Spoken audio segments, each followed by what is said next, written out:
daripada Yazid bin Umairah radhiyallahu anhu. Tuan-tuan, Yazid bin Umairah ini tabi'in. Dia bukan sahabat. Dia wafat di Syam, di Syria. Kata Yazid bin Umairah, dia kata lamma hadara Muaz bin Jabal al-maut.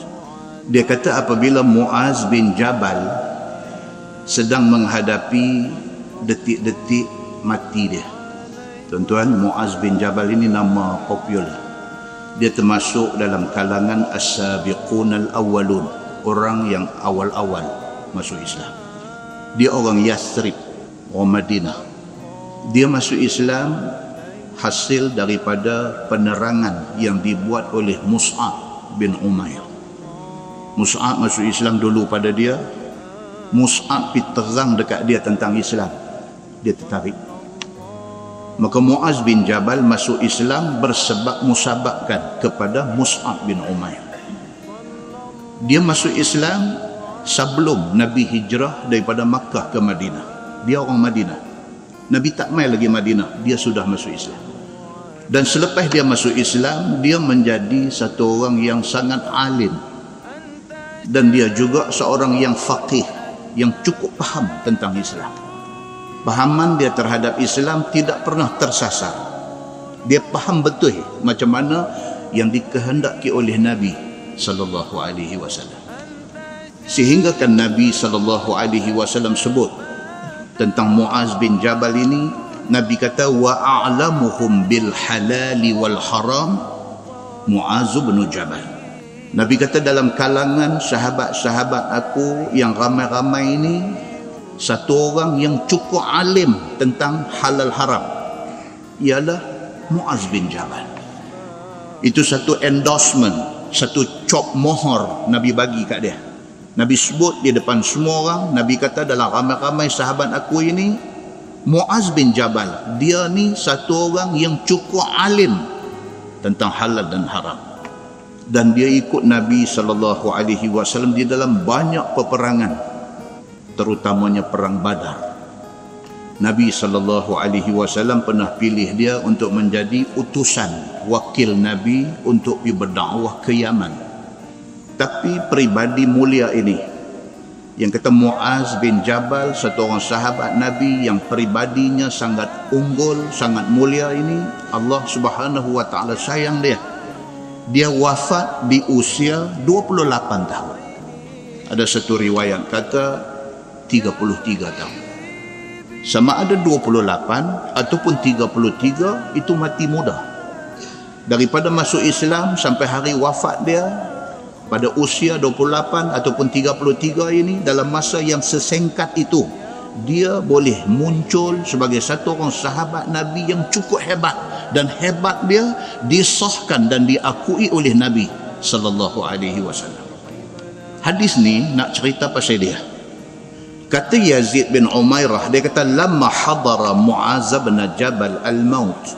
Di ketika Muaz bin Jabal ini menghadapi saat-saat kematian dia, qila lahu ya Aba Abdurrahman awsina. Orang ada kat tepi dia, depa kata kat dia. Dia berkata ya Aba Abdurrahman, itu kunyah dia. Nama dia Muaz bin Jabal, tapi dia dikenali dengan nama Abu Abdurrahman. Orang ada di tepi dia ni, depa bisik ke dia. Depa kata ya Aba Abdurrahman awsina. Depa kata pesanlah apa-apa pun kat kami. Tuan-tuan cuba tengok, yang kata orang hebat ini sampai saat akhir dia orang nak ambil manfaat daripada dia. Yang kata orang hebat seperti Muaz bin Jabal ini, dalam keadaan dia menghadapi sakarat, dalam keadaan dia menghadapi detik-detik akhir dalam hidup dia, dalam dekat-dekat dia nak mati ni, depa tengok dia agak dia boleh bercakap lagi, depa kata dekat dia ya Aba Abdurrahman awsina, wahai Abu Abdurrahman, pesanlah apa-apa pun kat kami. Qala ajlisuni. Kata Muaz bin Jabal, dia kata tolong siapa-siapa tolong bagi aku bangkit duduk. Tuan-tuan, sampai saat yang akhir macam tu, dalam keadaan dia di ujung nyawa, dalam keadaan macam tu, orang main minta ilmu daripada dia, dia bangkit nak bercakap. Dia kata tolong siapa-siapa ajlisuni, tolong bagi aku bangkit duduk nak bercakap. Faqala, kata Muaz bin Jabal, dia kata innal ilma wal imana makanahuma. Bila dia bangkit duduk tu, dia kata ketahuilah bahawa sesungguhnya ilmu dan iman dia ada kedudukan dia. Ini dua perkara yang sangat essential, dua perkara yang sangat important dalam hidup manusia, dua perkara yang sangat penting dalam hidup kita. Apa dia? Al-ilmu, ilmu. Kalau tak ada ilmu, tak ada guna kita dalam dunia ni. Wal iman, yang kedua ialah iman. Kalau sekiranya kita hidup di atas dunia ni dalam keadaan tak beriman kepada Allah, tak ada makna hidup kita ni. Bila orang tolong dia bangkit duduk aja, dia sebut dua benda ni. Dia kata ketahuilah bahawa ilmu dan iman, dua-dua benda ni ada kedudukan dia. Dia kata benda ni important. Man ibtaghahuma wajadahuma. Siapa pulun, siapa usaha cari ilmu, cari iman, dia akan dapat. Siapa usaha cari ilmu, tang mana ada pengajian, tang mana ada tempat orang mengajar ilmu, dia pi, dia sampai, dia belajar, dia akan dapat ilmu itu. Kata Muaz bin Jabal. Demikian juga iman. Kalau sekiranya kita tidak usaha, kita tidak pulun, kita tidak cari iman, kita tidak dapat iman. Kata Muaz bin Jabal, ilmu dan iman ini ada kedudukan dia, dia ada tempat dia. Siapa usaha, siapa pulun untuk nak dapatkan dua benda ni, wajadahuma, dia akan dapat dua benda ni. Yaqulu dhalika thalatha marrat. Kata hadis ni, dalam keadaan dia penat nak mati tu, dia sebut benda ni thalatha marrat, 3 kali dia ulang. Dalam keadaan penat tu, dia bagi dia bangkit duduk, dia sebut benda ni. Dia kata innal ilma wal iman, sesungguhnya ilmu dan iman itu ada kedudukan dia. Siapa cari, dia dapat. Dia kata, dia ulang 3 kali. Kalau tidak penting ilmu, Allah tidak akan turunkan ayat dalam Quran. Kalau kita tengok dalam surah Taha ayat 114, Tuhan kata dekat Nabi sallallahu alaihi wasallam, Tuhan kata wa qur rabbi zidni ilma. Katakanlah wahai Muhammad, wahai Tuhanku, tambahkanlah ilmu kepada aku. Allah Subhanahu wa taala suruh Nabi sallallahu alaihi wasallam minta doa kepada Allah, minta ya Allah, Rabbi zidni ilma, ya Allah tambah ilmu kepada aku. Menunjuk kata ilmu ni very very important dalam hidup kita. Kita tidak ada ilmu, kita tidak ada guna duduk di atas dunia ni. Ilmu mesti cari. Kalau sekiranya ilmu ini tidak penting, Nabi sallallahu alaihi wasallam tidak sebut dalam hadis dia. Nabi kata man salaka tariqan yabtaghi fihi ilma salakallahu bihi tariqan ilal jannah. Nabi kata barang siapa usaha berjalan pada satu jalan kerana nak cari ilmu, Allah akan tunjuk jalan dekat dia pergi syurga. Hadis itu hadis sahih riwayat At-Tirmizi.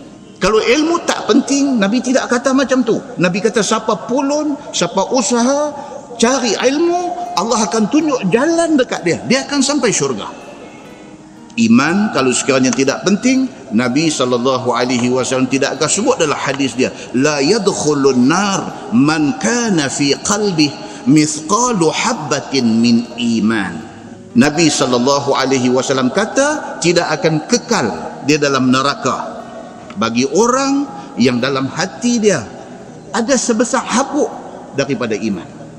Ada mithqal habbah, ada besar habuk aja daripada iman dalam hati dia. Dia tidak akan kekal dalam neraka. Dia masuk neraka untuk nak balas segala kesalahan dia, dia akan masuk syurga. Muslimin dan muslimat yang dirahmati Allah sekalian. Maka kerana itu Muaz bin Jabal pesan dekat orang semua, dia kata jaga dua benda ni, ilmu dan juga iman. Kata dia waltamisul ilma inda arba'ati rahtin. Dia kata carilah ilmu daripada 4 orang ini. Dia mention 4 orang. Dia kata hampa pergi cari ilmu yang Allah duk suruh kita cari ilmu ni, pergi cari ilmu daripada 4 orang ni. Siapa dia? Yang pertama Abu Darda. Abu Darda satu orang rawi hadis yang terkenal. Kita selalu baca hadis jumpa an Abi Darda. An Abi Darda, dia rawi hadis yang cukup terkenal, dia orang Ansar. Satu orang yang sangat zuhud. Kita dah cerita dalam kuliah di masjid ni, zuhud dia ni sampai dia tak peduli kepada dunia, sampai dia tak peduli kat bini dia. Sampai bini dia pergi mengadu dekat Salman Al-Farisi. Cerita pasal Abu Darda. Ini cerita Abu Darda ni. Dia satu orang yang cukup zahid. Dia zuhud dengan dunia ni.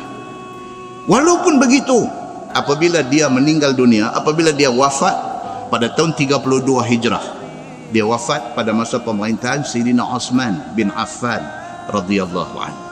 Bila dia wafat, dia meninggal dunia, tinggal isteri dia Ummu Darda. Muawiyah bin Abi Sufyan mai meminang. Bini dia tak mau. Pasal apa? Pasal bini dia kata, aku hidup, aku isteri Abu Darda, aku mati, aku hidup balik di akhirat, aku mau Abu Darda jadi suami aku. Yang kata Abu Darda ni, zuhud dia, tapi isteri dia cukup sayang kat dia. Muslimin dan muslimat yang dirahmati Allah sekalian.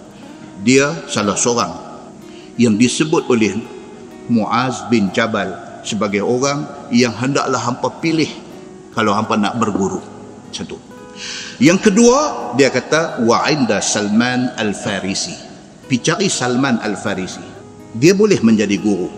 Wa inda Abdullah bin Mas'ud. Hampa pergi cari Abdullah bin Mas'ud, dia boleh jadi guru. Wa inda Abdullah ibn Salam, dan juga Abdullah bin Salam, dia juga boleh jadi guru. Nampak tuan-tuan? Pasal apa Muaz bin Jabal dia mention, dia sebut nama seorang untuk dipilih jadi guru? Kerana memilih guru ini sangat penting. Tersalah pilih guru, tersesat habislah kita.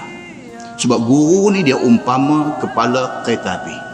Kalau dia derail, kalau dia tergelincir daripada rel, habis gerabak semua, tunggin sekali.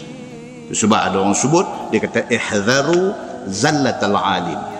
Hati-hati dengan gelincirnya alim ulama. Kerana gelincir dia, bukan dia saja gelincir, the whole followers dia akan gelincir. Muslimin dan muslimat yang dirahmati Allah sekalian.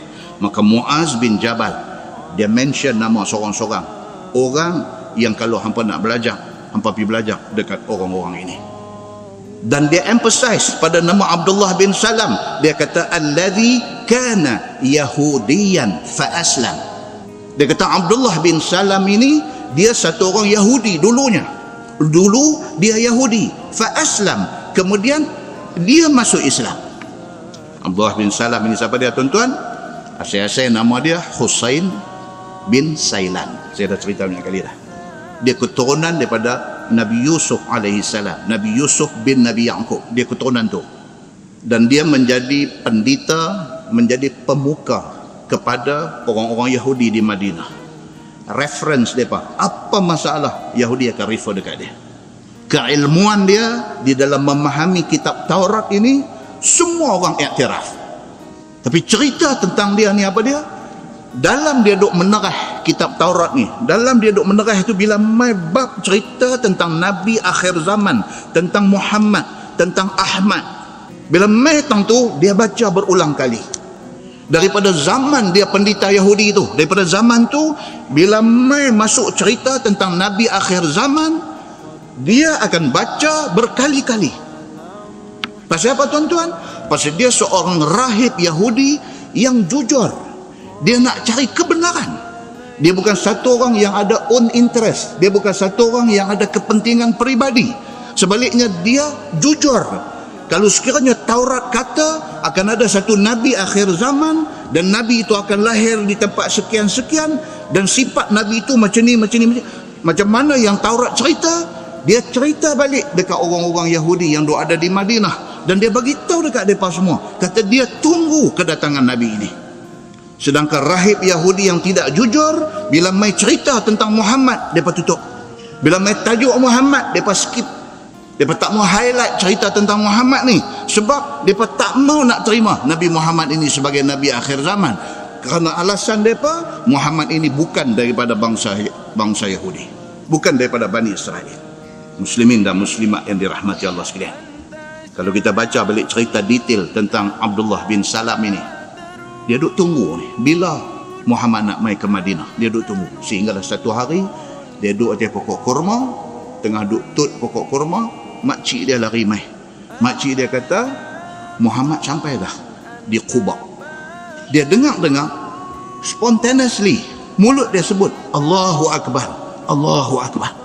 Sebab dia tak boleh sorok kegembiraan dalam hati dia ni. Gembira duk tunggu Nabi mai ke Madinah ni, dia tak boleh sorok. Bila makcik dia mai habang, kata Muhammad tu dah sampai dah. Lah, dia duk ada di Quba. Dia dengar saja, mulut dia sebut, Allahu Akbar, Allahu Akbar. Makcik dia terkejut. Makcik dia kata, apa cerita ni? Dia kata, makcik, saya duk habang dekat makcik tentang Muhammad Nabi akhir zaman ini. Makcik, dia memang betul Nabi.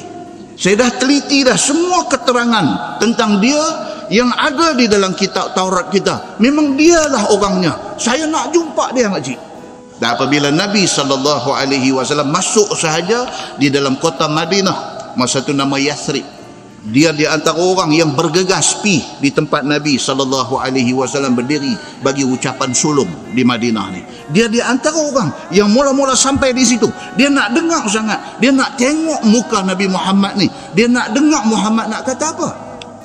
Bila dia sampai di sana, ucapan sulung Nabi ketika masuk ke Madinah, Nabi SAW kata apa? Afsyus salam. Nabi kata, sebarkan salam. Wa at'imut ta'am. Nabi kata, bagi makan kepada orang. Wa sallu wan nasu niyam. Nabi kata, bangkit semayang malam ketika orang sedang tidur. Tadkhulul jannata bisalam. Nabi kata, hampa buat benda ni elok-elok, hampa masuk syurga dengan selamatnya. Ucapan sulung Nabi itu, dia pipi dengar tu, ucapan itu ramai hati dia, jatuh air mata dia. Dia pergi jumpa Nabi SAW. Dia bagi few question dekat Nabi. Nabi jawab. Dia terus kata, aslim ni ya Muhammad. Dia masuk Islam. Dan dia di antara orang yang mendapat persaksian daripada Nabi SAW akan masuk syurga. Muslimin dan muslimat yang dirahmati Allah sekalian.